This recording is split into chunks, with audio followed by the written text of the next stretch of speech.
Ya, selamat pagi ke teman kami. King Yomat Yes, YouTuber spesialis pembahas soal-soal ya. Oke, kesempatan kali ini kita akan melanjutkan pembahasan soal ekonomi ya, mengenai perdagangan internasional. Langsung saja kita lihat bersama-sama. Saya akan share screen. Dan ini dia, ya, perdagangan internasional part 1 ekonomi SMA UTBK SBMPTN. 10 nomor pembahasan soal. Oke, nomor 1 ya, kita soalnya nomor 1. Perdagangan yang dilakukan dari satu negara ke negara lain atas dasar kesepakatan bersama adalah pengertian dari A. Perdagangan internasional, B. Ekonomi, C. Pasar, D. Pajak, E. Uang. Saya berikan waktu 5 menit, silakan di pause videonya dan berpikir dan Anda akan menjawab ya. 1, 2, 3, 4, 5. Oke, silakan jawab. Betul, jawaban Anda betul. Jawabannya adalah perdagangan yang dilaksanakan suatu negara dengan negara lain atas dasar kesepakatan bersama adalah A. Perdagangan internasional. Terus pengertian ekonomi, pasar, pajak, uang adalah sebagai berikut ya. Pengertian istilah ekonomi ini berasal dari bahasa Yunani yaitu oikos, yang artinya keluarga atau rumah tangga. Dan nomos, dan kata nomos yang artinya peraturan atau hukum. Sehingga arti ekonomi secara harfiah yaitu suatu manajemen rumah tangga atau sebuah aturan rumah tangga. Bagian B, pengertian pasar merupakan salah satu tempat adanya jual beli barang maupun jasa. Selanjutnya, pengertian pajak adalah iuran atau pungutan wajib yang harus dibayar oleh rakyat yang disebut dengan wajib pajak kepada negara berdasarkan undang-undang, di mana uang pajak tersebut akan digunakan untuk kepentingan pemerintah dan kesejahteraan umum. Nomor berikutnya, pengertian uang dalam ilmu ekonomi. Uang adalah setiap alat tukar yang dapat diterima secara umum. Alat tukar tersebut dapat berupa benda ataupun apapun yang dapat diterima oleh setiap orang di masyarakat dalam proses pertukaran barang dan atau jasa. Mantap ya. Sekarang kita pindah ke soal nomor 2. Ya. Perdagangan internasional ialah proses tukar menukar berdasarkan atas kehendak dari masing-masing negara. Secara sukarela adalah pengertian perdagangan internasional oleh pilihannya Amir MS, Wala Adolf, Sadono Sukirno, Hendra, dan E. Basri dan Nandar. Ya, silakan dijawab ya. Kami berikan waktu 5 menit dari sekarang. Silakan di pause videonya. Oke, 5, 4, 3, 2, 1, 0. Ya, jawaban yang tepat adalah bagian B. Kuala Ado. Sedangkan pengertian perdagangan internasional menurut Basri dan Munandar adalah ini ya. Menurut Basri dan Munandar, perdagangan internasional dapat terjadi karena 2 faktor utama. Faktor pertama ialah negara-negara yang terlibat dalam aktivitas perdagangan mempunyai sumber daya yang berbeda satu sama lain. Faktor kedua ialah negara-negara yang terlibat aktivitas perdagangan sama-sama aktif memproduksi barang tertentu dengan jumlah yang besar dan kualitas yang baik. Nah, pengertian perdagangan internasional menurut Hendra mengungkapkan bahwa perdagangan internasional dapat terjadi jika kedua belah pihak dapat saling memberi manfaat dari kegiatan perdagangan tersebut. Yang ketiga, Amir MS. Menurut Amir MS, perdagangan internasional lebih kompleks dan rumit jika dibandingkan dengan pelaksanaan perdagangan di dalam negeri. Menurut Sadono Sukirno mengungkapkan bahwa perdagangan internasional memiliki banyak manfaat. Di antaranya, dengan tidak aktif dalam perdagangan internasional, setiap negara dapat memenuhi kebutuhan akan barang yang tidak diproduksi negara itu sendiri. Mantap. Sekarang kita berpindah ke soal nomor 3 ya. Sadono Sukirno mengungkapkan bahwa perdagangan internasional memiliki banyak manfaat, di antaranya adalah bagian A sebagai alat tukar, B untuk mengatur stabilitas perekonomian karena uang yang beredar bisa memenuhi kebutuhan ekonomi. Yang ketiga, menyusun struktur organisasi peran manajemen yang pertama yaitu andil dalam struktur organisasi. Bagian D, setiap negara dapat memperluas pasar dan menambah keuntungan. Bagian E, menyusun dan melaksanakan rencana dan anggaran operasi perusahaan dalam kondisi yang ekonomis dan bersaing. Silahkan dijawab ya. Dan sebelum lanjut, alangkah baiknya menekan tombol like, subscribe, post, and promote, komentar, download. Salam kami @yomat22 dengan channel YouTube King Yomat YS. Dan ini nomor WA kami 0813567401. 5 menit dari sekarang. Silahkan di videonya dan dipikirkan jawabannya. 5, 4, 3, 2, 1. Oke, Anda betul. Jawaban tepat adalah Sadono Sukirno mengungkapkan bahwa perdagangan internasional memiliki banyak manfaat. Di antaranya adalah D, ya, setiap negara dapat memperluas pasar dan menambah keuntungan. Kita lihat sebagai alat tukar itu manfaatnya apa ya? Sebagai alat tukar manfaatnya adalah manfaat dari uang. Manfaat uang itu sebagai alat tukar. Terus yang B ini untuk mengatur stabilitas perekonomian karena uang yang berada bisa memiliki keuntungan ekonomi, itu adalah manfaat pajak. Ini manfaat pajak adalah untuk mengatur stabilitas perekonomian karena uang yang beredar bisa memiliki kebutuhan ekonomi. Pemerintah bisa mengatur pertumbuhan ekonomi melalui kebijaksanaan pajak. Pajak bisa digunakan segala tukar untuk mencapai tujuan. Terus bagian C ini menyusun organisasi adalah manfaat manajemen dalam organisasi. Yaitu menyusun struktur organisasi peran manajemen yang pertama, yakni andil dalam menyusun struktur organisasi. Terus yang ini bagian E, itu adalah manfaat dari akuntansi biaya. Akuntansi biaya mempunyai manfaat sebagai berikut. 1, menyusun dan melaksanakan rencana dan anggaran operasi perusahaan dalam kondisi ekonomis yang bersaing. Iya.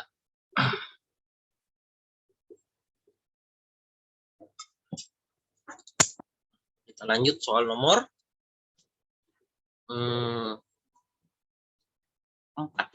Salah satu tujuan perdagangan internasional adalah A, meningkatkan daya saing dengan negara lain. B, sarana promosi yang menjadi tempat memperkenalkan dan menginformasikan suatu barang atau jasa pada konsumen. Bagian C, untuk mendapatkan pundi-pundi keuntungan. Bagian D, memberi pertimbangan manajemen dalam hal pembuatan kebijakan sumber daya manusia. Bagian E, memperluas pasar dan menambah keuntungan. Ya, silakan tekan tombol like, subscribe, post, and share. Saya berikan waktu 5 menit dari sekarang, silakan jawab dan di pause videonya dulu, pikirkan jawabannya. Iya, 5, 4, 3, 2, 1, 0. Betul. Salah satu tujuan perdagangan internasional adalah bagian E, ya, memperluas pasar dan menambah keuntungan. Sedangkan yang lain tujuan dari apa saja ya? Yang kita lihat. 5 tujuan perdagangan internasional adalah yang pertama, untuk memenuhi kebutuhan yang ada di negara lain. 2, untuk menaikkan devisa negara. 3, memperoleh keuntungan dari spesialisasi. 4, memperluas pasar dan menambah keuntungan. Ini jawaban yang ada di pilihan ganda tadi bagian E. Dan yang kelima, manfaat tujuan perdagangan internasional adalah ekspor teknologi modern. Lalu, tujuan dari adanya pembangunan ekonomi yang ada di masyarakat adalah meningkatkan daya saingnya. Itu tadi yang bagian A, opsi yang pertama, yang meningkatkan daya saing satu negara dengan negara lain adalah itu tujuan dari pembangunan ekonomi yang ada di masyarakat. Yang meningkatkan daya saing satu negara dengan negara lain tetap ingin saling mengungguli dalam bidang tertentu yang paling kuat di negara tersebut. Terus pilihan bagian berikutnya itu fungsi pasarnya. Fungsi pasar yaitu sebagai sarana promosi yang menjadi tempat memperkenalkan dan menginformasikan suatu barang atau jasa pada konsumen. Dan selanjutnya tujuan utama perusahaan dalam mendirikan bisnis yaitu sebagian besar perusahaan mendirikan berbagai lini bisnis untuk mendapatkan pundi-pundi keuntungan. Lalu fungsi manajemen sumber daya manusia tujuannya adalah memiliki beberapa tujuan, di antaranya memberi pertimbangan manajemen dalam hal pembuatan kebijakan sumber daya manusia untuk memastikan bahwa organisasi memiliki pekerja yang bermotivasi dan berkinerja tinggi. Mantap, ya. Sekarang pindah kita nomor 5. Beberapa faktor yang mempengaruhi dilakukannya perdagangan internasional adalah sebagai berikut. Kecuali. Bagian A, perbedaan sumber daya. Bagian B, perbedaan iklim. C, perbedaan ilmu, pengetahuan, dan teknologi arsitek. Bagian E, perbedaan harga barang substitusi dan barang komplementer. Bagian E, perbedaan selera.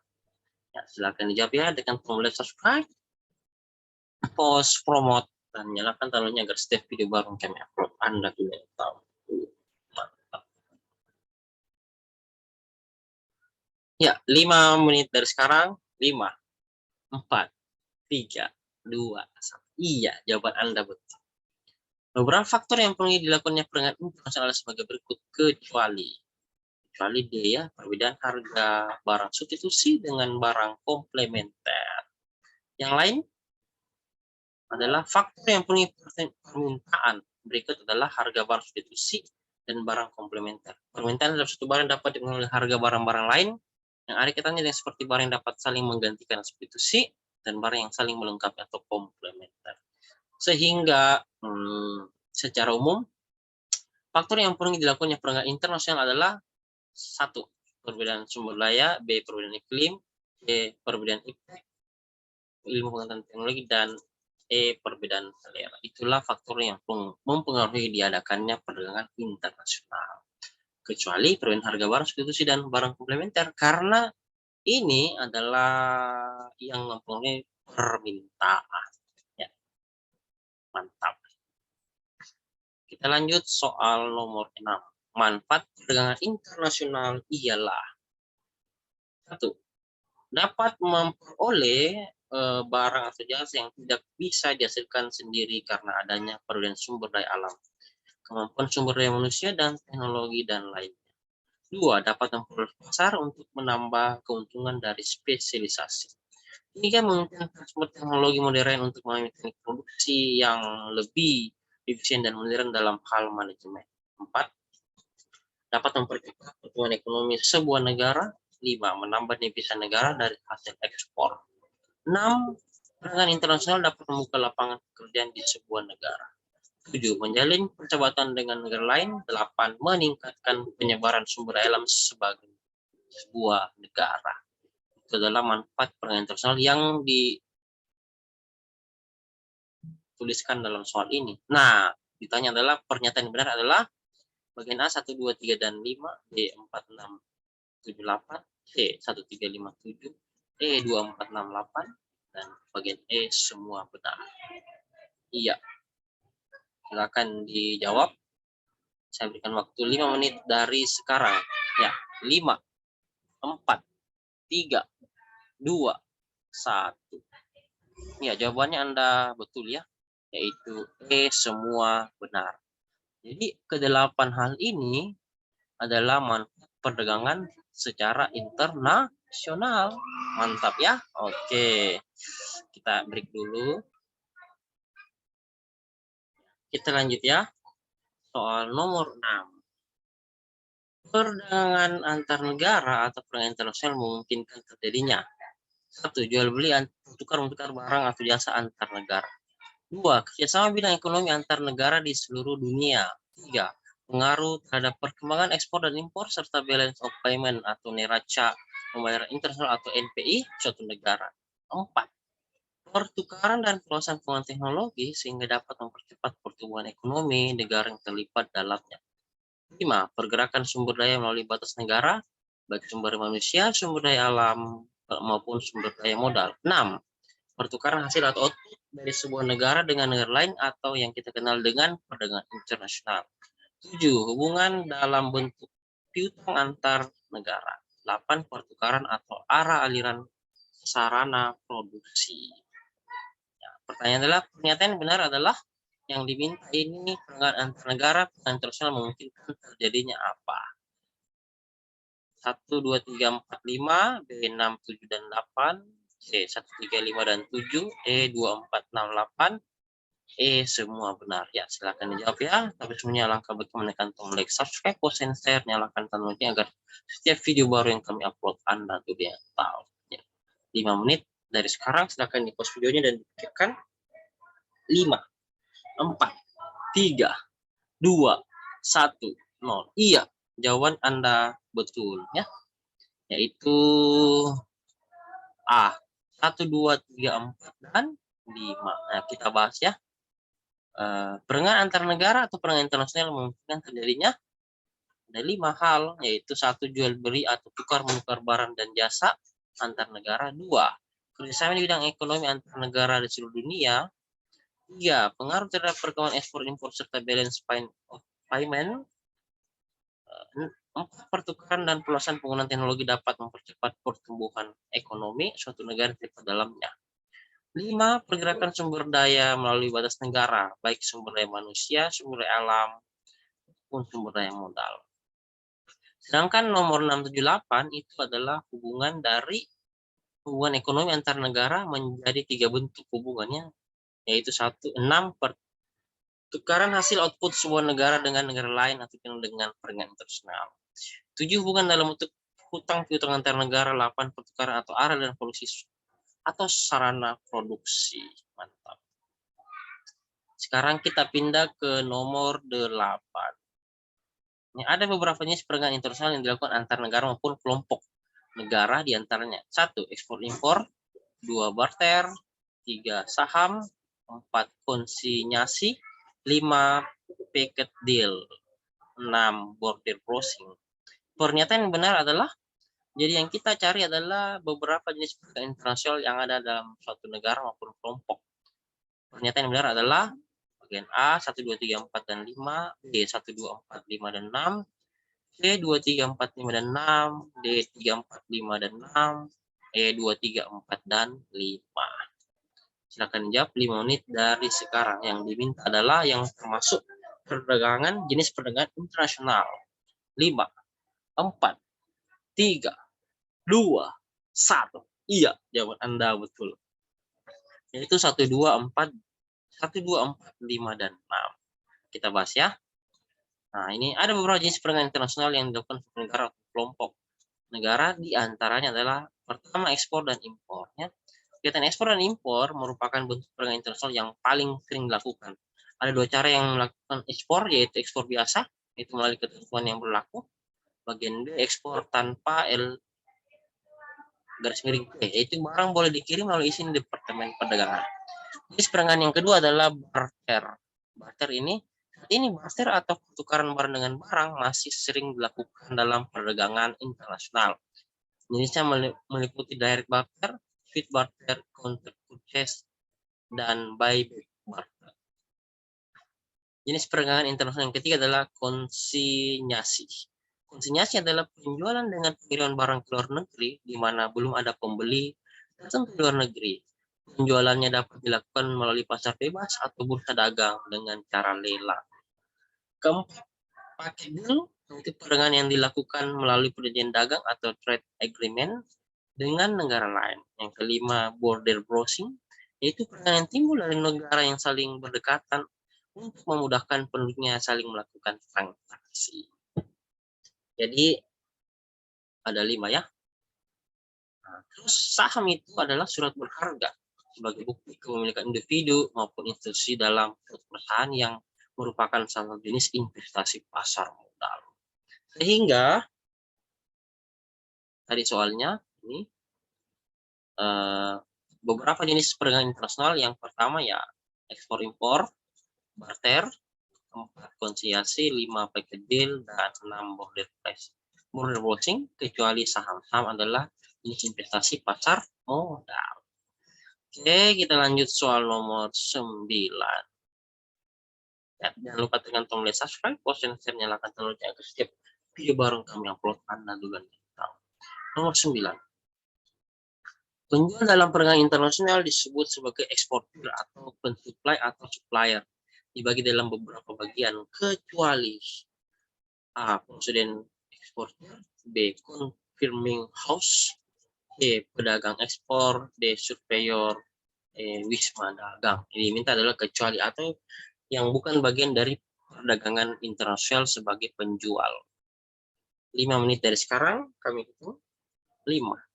Silakan di pause videonya. 4, 3, 2, 1, 0. Selesai. Iya, penjual dalam perdagangan internasional disebut sebagai eksportir atau supply dibagi dalam beberapa bagian kecuali surveyor ya di mari kita bahas kenapa itu bukan. Ada penjual dalam perdagangan internasional ada 5 macam ya. Ini. Pertama, produsen eksportir merupakan penjual sekaligus pembuat. Produsen eksportir memasarkan hasil produksinya sendiri kepada pasar luar negeri. Yang kedua ada namanya confirming house ya, penjual dalam perdagangan nasional. Itu merupakan perusahaan lokal yang bekerja atas perintah kantor induknya yang ada di luar negeri, yang tentunya sesuai dengan undang-undang hukum setempat. Kelompok penjual ini ada karena banyaknya perusahaan luar negeri yang mendirikan anak perusahaannya ke dalam negeri, di mana kantor cabang bekerja atas pemerintah kantor pusat. Perintah kantor pusat. Penjual yang ketiga adalah pedagang ekspor, yaitu barang usaha yang diberi izin pemerintah dan diperkenankan melaksanakan ekspor komoditi sebagai surat yang diberi perintah tersebut. Pedagang ekspor bekerja untuk kepentingan produsen dalam negeri. Bagian 4, agen ekspor, yaitu merupakan pelaku ekspor yang tidak hanya melakukan bisnis, tapi juga telah mengikat dengan suatu ikatan perjanjian keagenan.